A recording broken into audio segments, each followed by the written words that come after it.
নমস্কাৰ বন্ধুসকল আপোনালোকক এডুকেশ্যন ফৰ অসম চেনেলটোলৈ প্ৰথমতে স্বাগতম জনাইছোঁ। ডিচি অফিচত পুনৰ বহুখিনি পদ মুকলি হৈছে। ইয়াতে জুনিয়ৰ এছিষ্টেণ্টৰ পদ মুকলি হৈছে আৰু কিদৰে এপ্লাই কৰিব লাগিব বা কি কোৱালিফিকেশ্যন লাগিব সকলোখিনি আপোনালোকক জনাম। আহক ভিডিঅ'টো আৰম্ভ কৰোঁ। তো আপোনালোকে ডেছক্ৰিপশ্যনৰ লিংকৰ পৰা আমাৰ ৱেবছাইটলৈকে আহিও এই এডভাৰটাইজমেণ্টটো নিজে চাই ল'ব পাৰে। ডিচি অফিচ শিৱসাগৰৰ পৰা 13টাকৈ জুনিয়ৰ এছিষ্টেণ্টৰ নতুন পদ মুকলি কৰি দিছে আৰু এই পদকেইটাৰ কাৰণে অনলাইন আবেদন লোৱা হ'ব।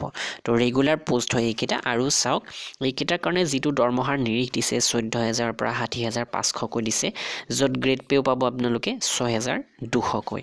কেটেগৰী ৱাইজ ভেকেঞ্চি যদি চাবলৈ যাওঁ, আনৰিজাৰ্ভভাৱে এটা, EWSৰ বাবে 2টা, OBC MOBCৰ কাৰণে 3টা, SCৰ কাৰণে 3টা, ST AIDS-ৰ কাৰণে 3টা আৰু ST প্লেন এৰিয়াৰ কাৰণে 1টা। তো এতিয়া ইয়াৰ কাৰণে অনলাইন আবেদন লোৱা হ'ব আৰু বয়সৰ সময়সীমা 18 পৰা 40 যদি আপুনি আনৰিজাৰ্ভ হয়। যদি OBC হয় তেনেহ'লে 43 বছৰলৈকে এপ্লাই কৰিব পাৰিব। SC ST 45লৈকে পাৰিব আৰু চাওক PWD কেণ্ডিডেটেও ইয়াতে এপ্লাই কৰিব পাৰিব। আপ টু 50 ইয়াৰলৈকে আপোনালোকক ইয়াতে সুযোগ দিয়া হ'ব।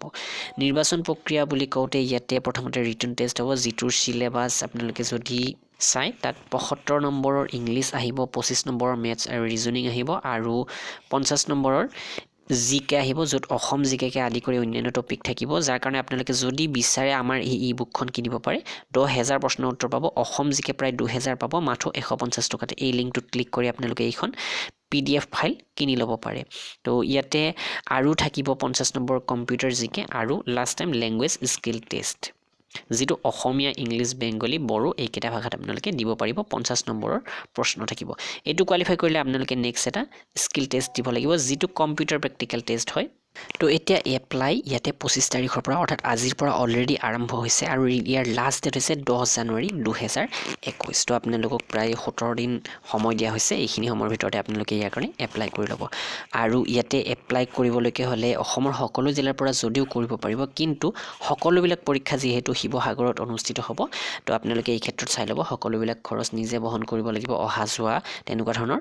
তো আৰু ইয়াতে যদি ক'বলৈকে যাওঁ কিবা চাৰ্টিফিকেট আপোনালোকে আপলোড কৰিব লাগিব, য'ত caste certificate, EWS, S proof আপোনালোকৰ যিটো প্ৰয়োজন। OBC হ'লে OBC, আনৰিজাৰ্ভৰ কাৰণে তেনেকুৱা প্ৰয়োজন নাই। যদি আনৰিজাৰ্ভ EWS হয়, EWS চাৰ্টিফিকেট আপলোড কৰিব লাগিব।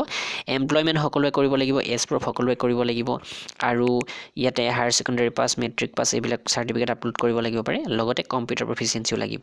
তো সকলোবিলাক পোষ্টৰ কাৰণে ইয়াতে 13টা জুনিয়ৰ এছিষ্টেণ্ট পোষ্ট আহিছে, যিহেতু এইকেইটা পোষ্টৰ কাৰণে শিক্ষাগত অৰ্হতা বুলিলে আৰ্টছ, ছায়েন্স, কমাৰ্চ যিকোনো গ্ৰেজুৱেট অথবা ইঞ্জিনিয়াৰিং গ্ৰেজুৱেটেও ইয়াতে এপ্লাই কৰিব পাৰিব। আৰু মিনিমাম 6 মাহৰ কম্পিউটাৰ ডিপ্ল'মা এখন আপোনাৰ থকাটো ইয়াতে প্ৰয়োজন, কাৰণ সকলোবিলাক কম্পিউটাৰতে আপোনালোকে কৰিব লাগিব। তো এই পোষ্টটোৰ একেবাৰে তলত অনলাইন এপ্লাইৰ লিংক দিয়া হৈছে। আপোনালোকে ইয়াতে আহি niyukti.assam.gov.in শিৱসাগৰ এনেকুৱা এই ৱেব পেজটোত আহিব পাৰিব আৰু ইয়াতে ধুনীয়াকৈ অনলাইন এপ্লাই কৰি ল'ব পাৰিব। তো ইয়াতে সকলোবিলাক দিছে, ইনষ্ট্ৰাকশ্যনো দিয়া হৈছে। যদি এপ্লাই কৰাত অসুবিধা পায় আপোনালোকে কমেণ্ট কৰিব, ভিডিঅ' এটা বনাই আপোনালোকক সেইটো দেখুৱাই দিম। ভিডিঅ'টো লাইক কৰিব, শ্বেয়াৰ কৰিব। ধন্যবাদ।